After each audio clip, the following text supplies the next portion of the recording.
Hey folks, today we're diving into a story about loyalty, ambition, and the kind of betrayal that can shatter a man's world in an instant. Our protagonist, Raymond, has dedicated 15 years of his life to a single company, climbing the ladder with integrity and hard work, all under the wing of a mentor he saw as a father figure. He was promised the throne, the CEO chair he had rightfully earned. But when he walked into his final interview, the meeting that was supposed to be his coronation, he found his entire reality was a carefully constructed lie, and the person holding the strings was closer than he could have ever imagined. So before we dive in, take a moment to like the video and subscribe, but only if you really enjoy what I'm doing here. It helps the channel more than you know. Drop a comment below and let me know where you are listening from and what time it is. I love seeing how far these stories travel. Now sit back, relax, and let's dive into today's story. The weight of the mahogany door felt different today. For 15 years, this door to the main conference room at Vance & Sons Capital had been a symbol of arrival, a place where multi-million-dollar deals were made and futures were decided. Today, it was the finish line. My finish line. My hand rested on the cool brass handle, my knuckles white with a mixture of excitement and nervous energy. On the other side of this door was everything I had worked for.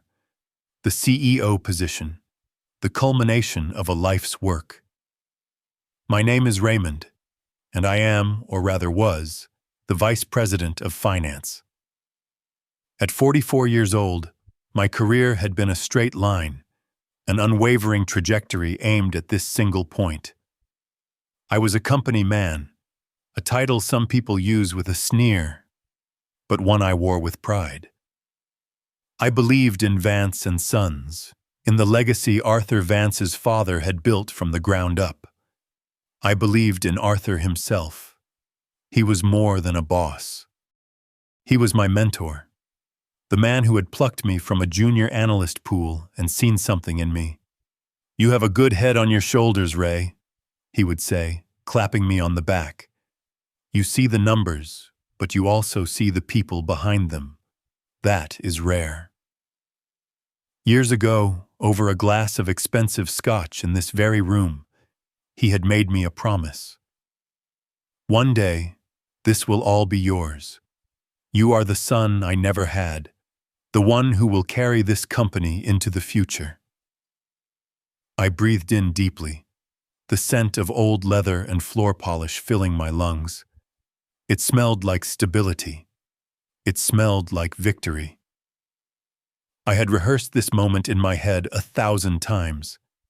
I would walk in, shake Arthur's hand firmly, and thank him and the board with quiet humility. No grand speeches. Just the steady, reliable Raymond they had always known, ready to take the helm.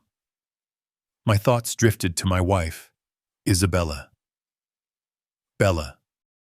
I had tried calling her last night to share the news of the final meeting, my voice buzzing with an energy I had not felt in years. Her response had been strangely muted. "Oh, that is great, honey," she had said, her voice distant, distracted. "Listen, I am in the middle of something with a client. Can we celebrate this weekend?" I had felt a familiar, dull pang of disappointment. Her consulting work, which she had started after leaving her accounting job at Vance & Sons a few years back, seemed to consume her lately. The late nights, the endless phone calls, the trips she took for networking events.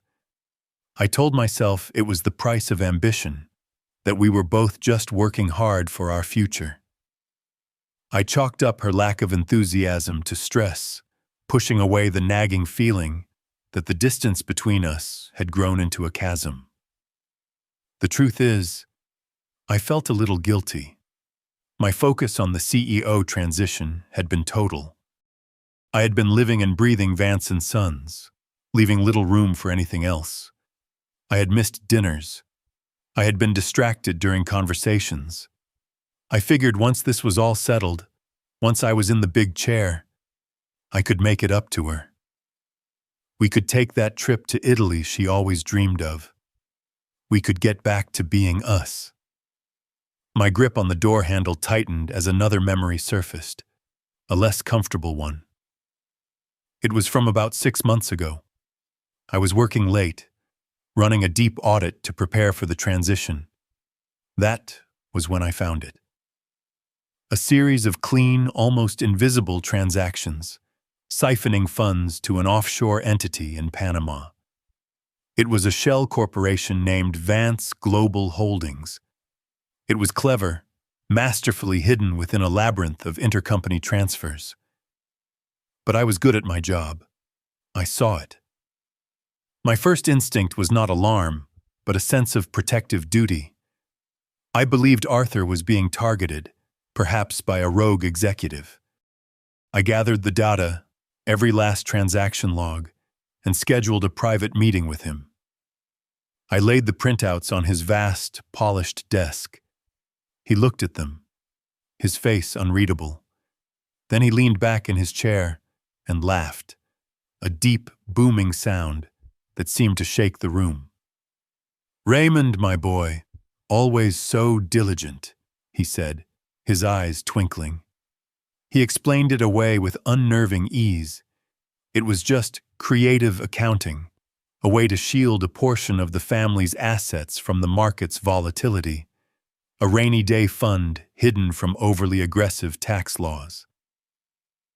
"This is off the books for a reason," Arthur had explained, his tone shifting from jovial to confidential.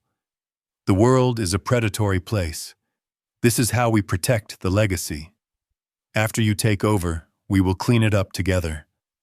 I need someone I can trust to handle this with discretion, and there is no one I trust more than you." I was the son he never had, the one he trusted. I accepted his explanation because I wanted to, because the alternative was a betrayal too vast to comprehend. So I took the files, locked them in a private drawer in my office, and compartmentalized the information. It was a problem for future Raymond to solve, the CEO Raymond who would have the power to make things right. I was loyal. That was my defining characteristic. It was also my greatest weakness. I let out a slow breath, pushing the unsettling memory aside. That was the past. Today was the future. Arthur's call yesterday had been filled with warmth. "It is time, Ray. The board is unanimous. Get a good night's sleep. Tomorrow is the first day of the rest of your life." The rest of my life. I pushed the door open. The scene inside was not what I expected. The long conference table was mostly empty. There were no smiling board members, no celebratory atmosphere. There was only Arthur, sitting at the head of the table, his expression not fatherly, but predatory. And next to him, in the chair that should have been waiting for me, sat my wife, Isabella. She looked beautiful, dressed in a sharp, expensive business suit I had never seen before. Her hand was resting on Arthur's forearm, her fingers lightly stroking the pinstripe fabric. It was not a casual touch. It was possessive, familiar. The air in the room became thin, impossible to breathe. My triumphant smile faltered, melting into a mask of confusion. The carefully constructed world I had inhabited for 15 years began to crack at the foundations. They both looked at me not as a colleague or a husband, but as an obstacle that was about to be removed.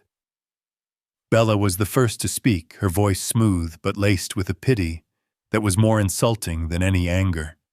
She offered me a small, strained smile. "Ray," she said, her eyes not quite meeting mine, "I did not mean for you to find out this way." Find out this way.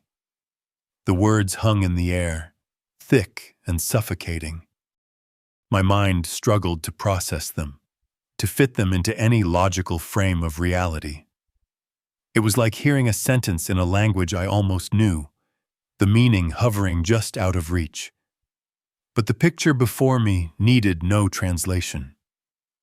My wife, the woman I had built a life with, was sitting beside my boss, my mentor, with an intimacy that screamed of shared secrets and a shared future, a future that clearly did not include me. The silence stretched for a moment that felt like an eternity. My hand fell from the door handle, and I stepped fully into the room, the door clicking shut behind me with an air of finality. It sealed me in with them, in this sterile, beige room where my life was being dismantled. Arthur finally broke the silence, his voice a smooth, practiced baritone.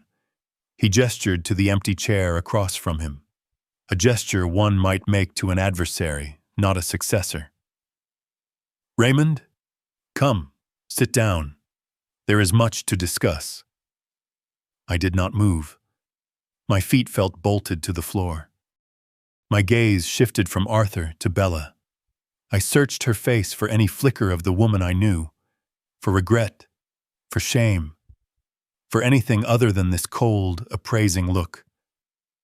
I found nothing. She was a stranger in my wife's skin.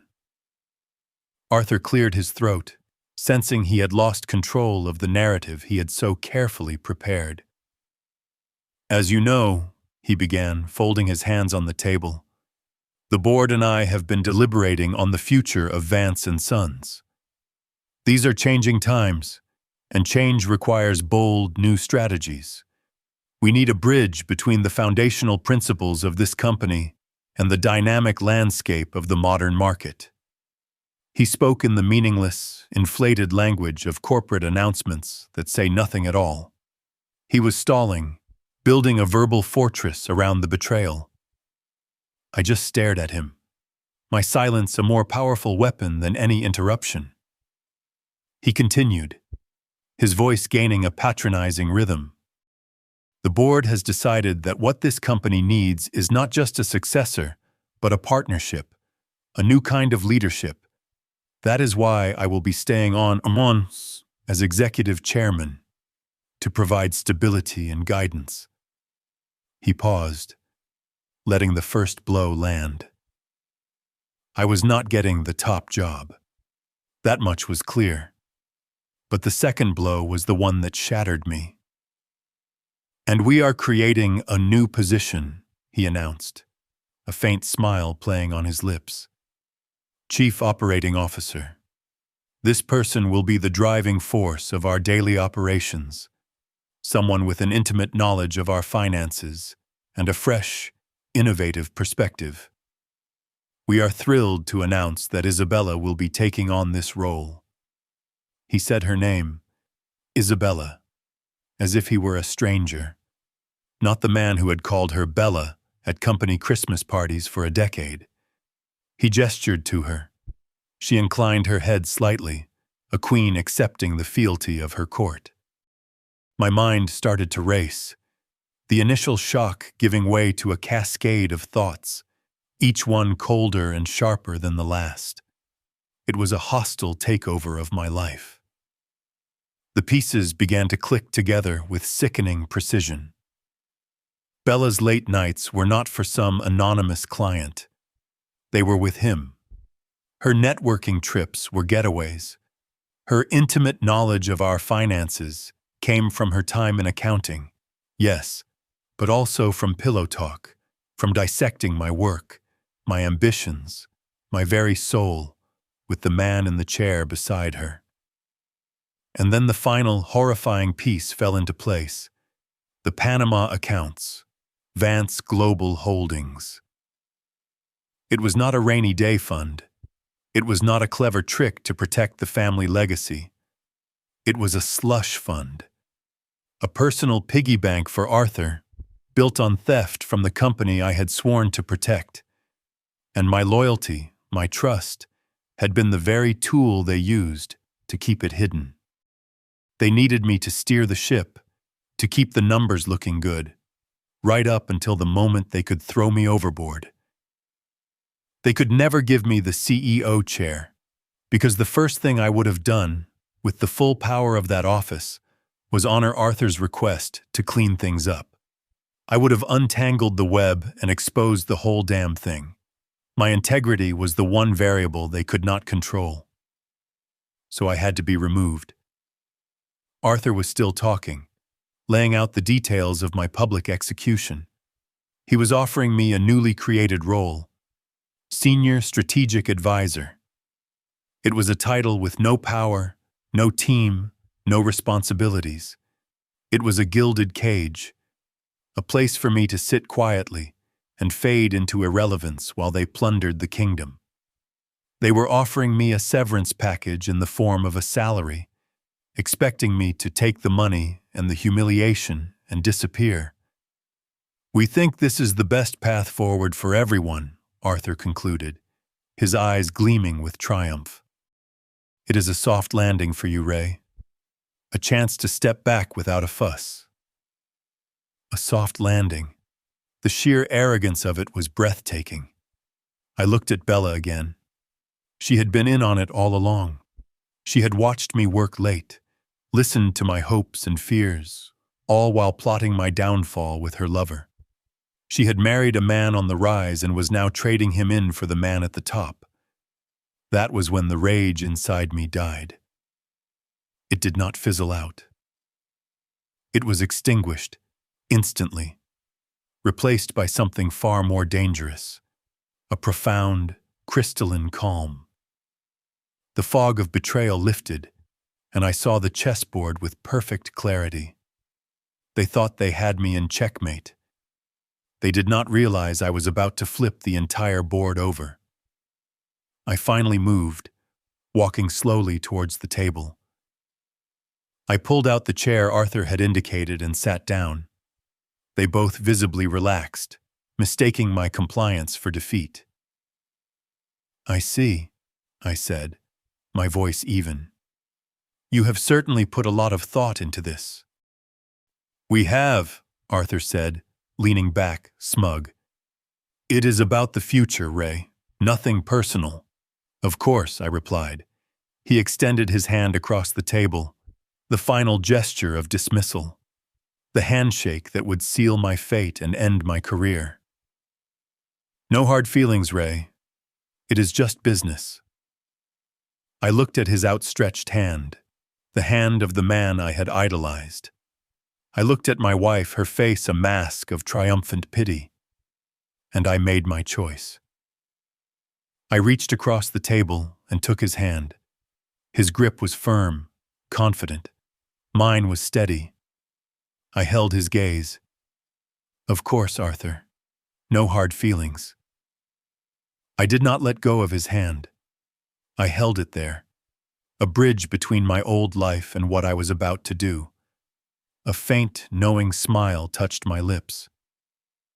"Speaking of business," I said, my voice dropping slightly, becoming more conversational, more intimate. "Before I clear out my desk and transition into my new advisory role, there is a small housekeeping matter I think the board will need to be briefed on. And perhaps the IRS." Arthur's smile twitched.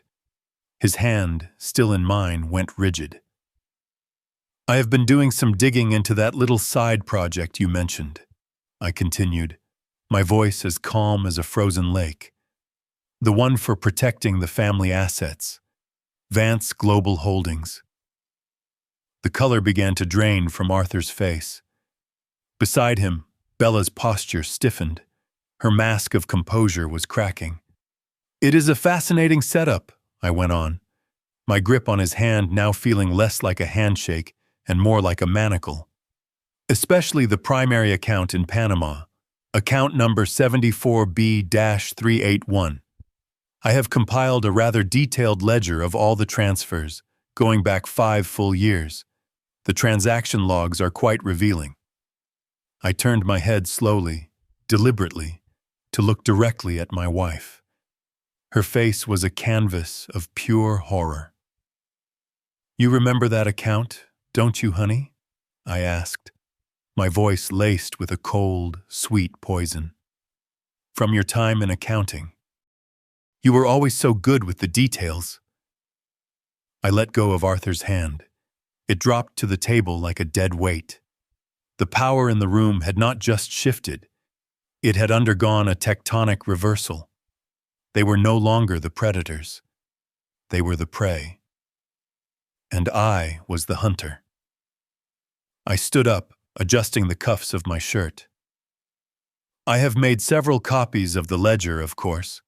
My lawyer has one set, with very specific instructions to release them to the authorities and the press should anything unfortunate happen to me. But that is just a precaution. I walked towards the door, my footsteps echoing in the crushing silence.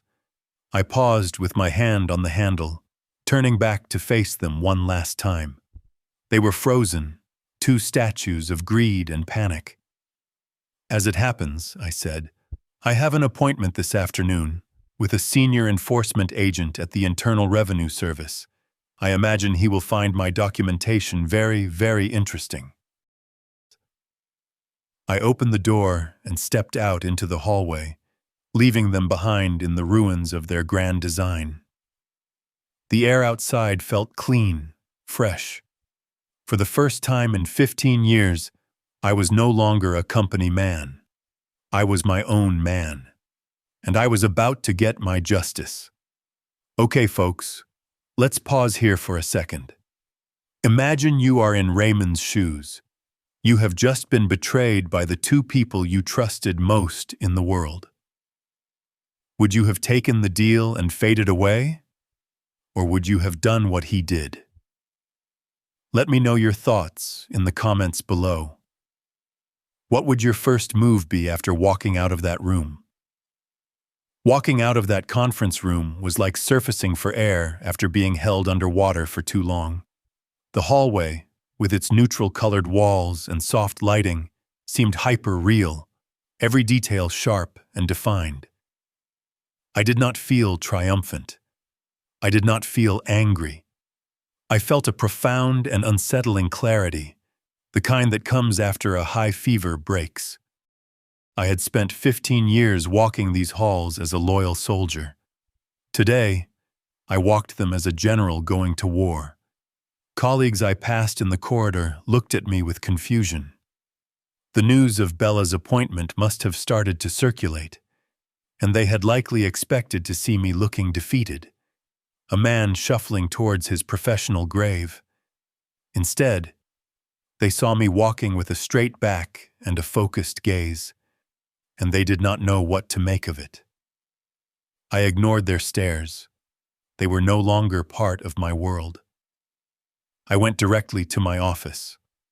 I did not pack my personal effects or the photos on my desk. I walked over to the unassuming gray filing cabinet in the corner, the one that held old tax records and archived reports. I unlocked the bottom drawer, the one with a separate private key. Inside, beneath a stack of mundane files, was a simple black binder. I pulled it out and placed it in my briefcase. Vance Global Holdings, the ledger, the evidence, my soft landing. An hour later, I was sitting in a sterile government-issue office downtown. Across from me sat a man named Agent Miller. He had tired eyes and a cheap suit, but his mind was sharp. He listened with professional patience as I began my story. His expression, a carefully neutral mask. He had probably heard 100 stories like mine, tales of corporate grudges and petty revenge. Then I opened the binder. I did not just give him raw data. I walked him through it, page by page, just as I would a financial audit for the board. I showed him the initial seed transfers, the layering through various accounts, the shell corporation's charter in Panama. I showed him the corresponding withdrawals from Vance and Sons' operational accounts, disguised as vendor payments or capital expenditures. I pointed out Bella's digital signature on some of the initial internal transfer authorizations from years ago. a crucial link she had long since forgotten. As I spoke, the look in Agent Miller's eyes changed. The professional boredom was replaced by a keen, predatory interest. The sheer scale of the fraud, over a decade in the making, and the meticulous documentation I had provided, was not the work of a disgruntled employee. It was an open and shut case, gift-wrapped. When I finished, he was silent for a long moment. He looked at me, then at the binder. "Mr. Raymond," he said, his voice low, "you have just saved the U.S. Treasury and my department years of work. Thank you for doing the right thing." The fallout was swift and brutal. 2 days later, the morning news was dominated by images of federal agents swarming the Vance and Sons Capitol building, carrying out boxes of files and computer hardware. The headline on the Wall Street Journal's website was stark: CEO Arthur Vance arrested in massive decade-long fraud scheme. The company's stock evaporated, losing 80% of its value in a single day. The empire Arthur had spent his life trying to protect through theft was annihilated in a matter of hours by a single truth. My phone began to blow up. First came the calls from panicked board members, which I ignored. Then came the calls from Bella. The first voicemail she left was breathless, terrified. "Ray, please call me. We need to talk. There has been a terrible misunderstanding. I can explain everything." The second, an hour later, was pleading. "Ray, I know you are angry. You have every right to be, but you cannot do this. You are destroying the company. You are destroying me. Arthur is... They have him, Ray. Please." The third was a few hours after that. The pleading was gone, replaced by a bitter, venomous rage. "You bastard! You selfish bastard! You could not just walk away with your pride. You had to burn everything to the ground. I hope you are happy. I hope you are happy alone in the rubble." After that, I blocked her number.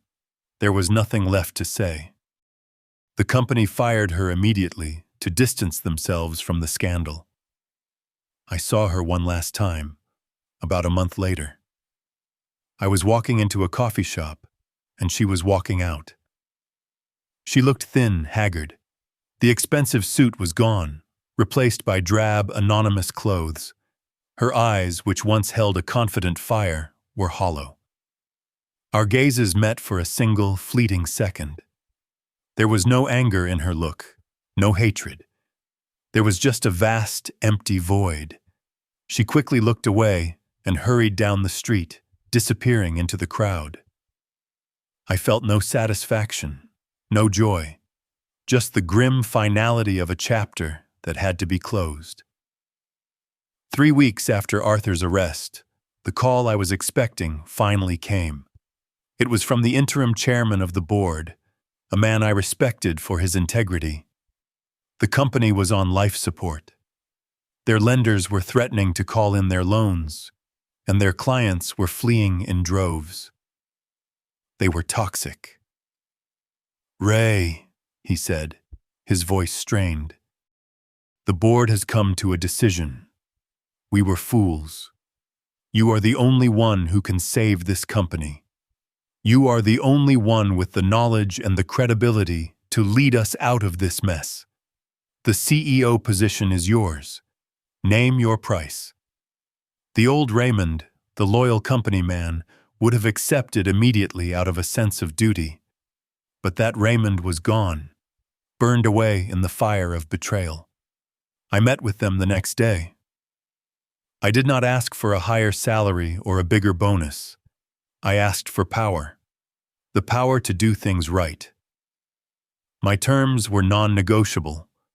I would have the authority to dissolve the current board and appoint a new one of my choosing. I would have final say on all financial matters, and my first act as CEO would be to commission a fully independent forensic audit of the entire company, with the results to be made public. We would hide nothing. We would build a new company on a foundation of radical transparency. They were cornered, and they knew it. They agreed to everything. The story ends here, but my new life was just beginning. I am writing this from my office, the one that used to be Arthur's. The view of the city skyline is the same, but it feels different. I am no longer looking at it as a man waiting for his turn. I am looking at it as a man who forged his own path. It is a lonelier life. My marriage is a memory, a painful lesson in trust. The mentor I revered is a convict.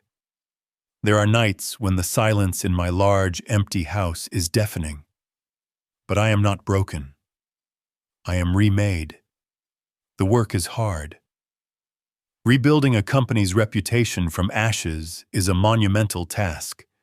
But every day when I walk through these halls, the employees look at me differently. There is respect in their eyes. There is hope. We are not just saving a company. We are saving their livelihoods, their futures.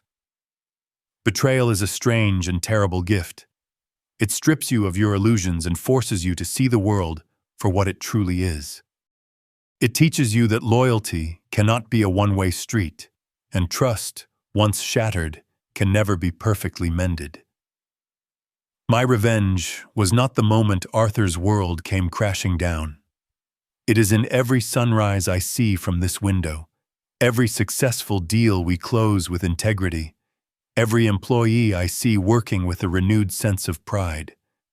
My revenge is building something better, something stronger, and something true from the wreckage of a beautiful, devastating lie. I am alone, but for the first time in my life, I am truly free. And that is our story for today. A powerful journey of betrayal and rebirth. Raymond's story is a testament to the fact that sometimes your greatest strength is revealed only in your darkest hour. Thank you so much for joining me today. Your support means the world. If you found this story compelling, please hit that like button, subscribe to the channel, and ring the bell so you never miss an update. Every little bit helps us bring more stories like this to you. We would love to hear your final thoughts on Raymond's journey in the comments.